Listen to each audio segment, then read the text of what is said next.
My name is Jennifer Roberts, and I am a master gardener in Sonoma County. And today I'm going to talk about composting with worms. So at the local library, there might be some worms for you to visit, and they will be living in a box similar to this. And this is where I keep my pet worms. And we're going to talk about today what we can and cannot feed our worm friends. So worms love fruits and vegetables. I like to say they are mostly vegan. So they would love lettuce, grapes, what's this one? And strawberries, and vegetables like peas, and some broccoli.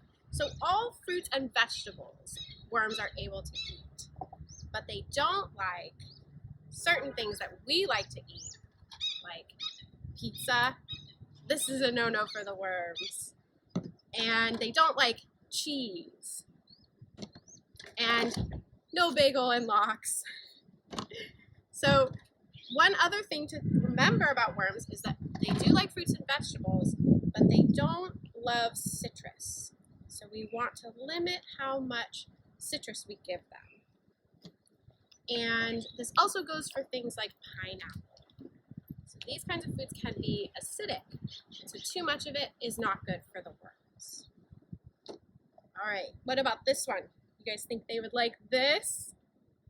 No, no cake for our worms either.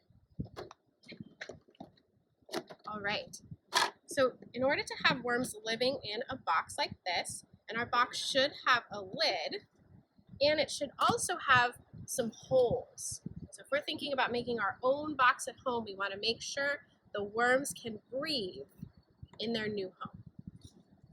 And we want the worms to live in some kind of bedding, we call it. So one easy way to make bedding is just to take some newspaper, fold it, and shred it down. And once you do this, you create a bunch of fluffy paper for the worms. Unravel it and make it all fluffy. And when you're first starting a bin, you want to dip this in some water. So you want to start with moist paper. And then you would come and put your worms in. You would find some food scraps for them. And then you would put more shredded paper on top. And it's a good idea to keep that shredded paper all the way to the top of the bin. All right. A couple fun facts about worms. So worms actually lay eggs. So these are actual pictures of worm eggs, but they are made bigger. So the worm eggs won't be this big, but we can see them with just our eye. And this is a picture of a baby worm actually being hatched. Another super fun thing about worms that I bet you didn't know is that worms have hair.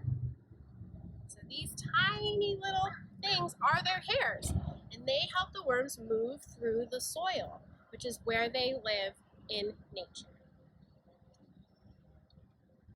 For our Seeds and Reads craft this month, we are going to learn a little bit about worm anatomy. Here is this beautiful picture of a worm and all of its parts. If you are looking inside, we can see right here its mouth, its brain, its 5 hearts. Here we have, you can see in this picture the soil particles in its crop and its gizzard. It's got blood vessels, a chyletium, and a digestive tract. And here's the anus, where we get the worm castings out of. All right, in your Seeds and Read packet, you should get a ball of clay and a pencil that you're going to need to have a sharp point. And you're going to have your own little worm anatomy. And you're going to take your clay and you get to make your own worm. Mine started out as a ball, and then I'm going to roll it out as thin as can be. I need to take a little piece off because if you remember, it's got this little thing that goes around the outside of it. So I want to leave a little piece extra for that. And I'm going to roll out my worm.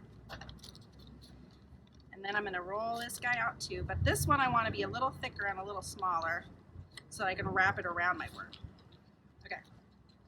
Now, when you do your worm, you can do it the outside of the worm like I'm doing, or if you really wanted to, get real creative with this clay, you could make every little heart and every little thing so that you could match all the insides. But I'm going to do the outside because honestly, I really like the look of worms on the outside. So now I have my beautiful worm, and I have its beautiful Choletium?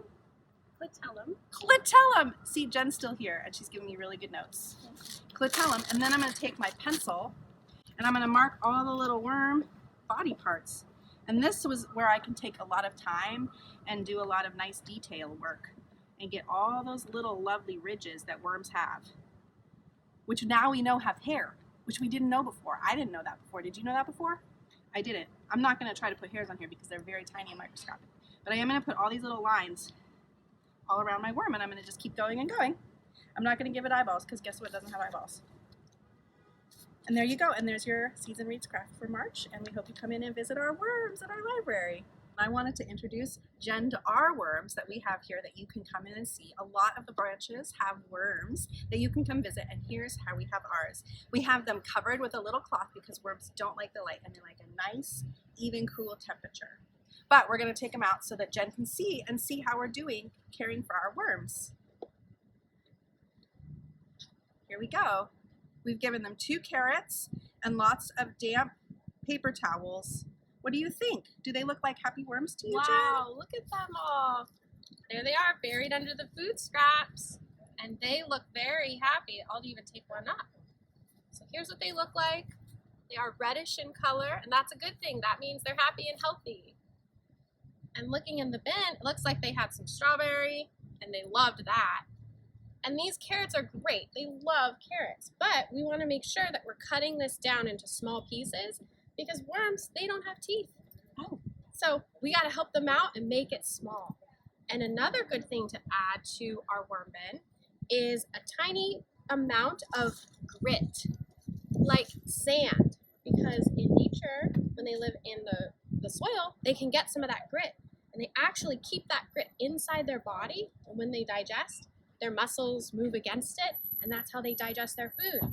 So today for grit, I have some crushed eggshells. It's a really great thing to add. Do you want to add some? So I'm going to take out these carrots so I can cut them later. And I'm just going to take a couple handfuls. Just like a little pinch. Fingerful. Like a pinch. Like to sprinkle it in? Yeah. All right, there you go, buddies.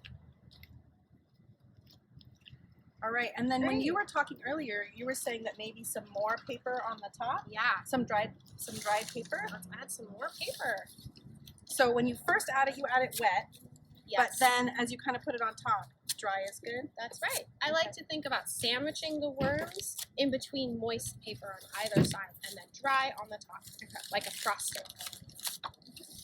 And then now it's up to the top, so they've got like a little more insulation. And then we'll cut these carrots up later and feed them to our worms. Great. Oh my gosh, thank you so much for coming and helping with our worms You're today. so welcome.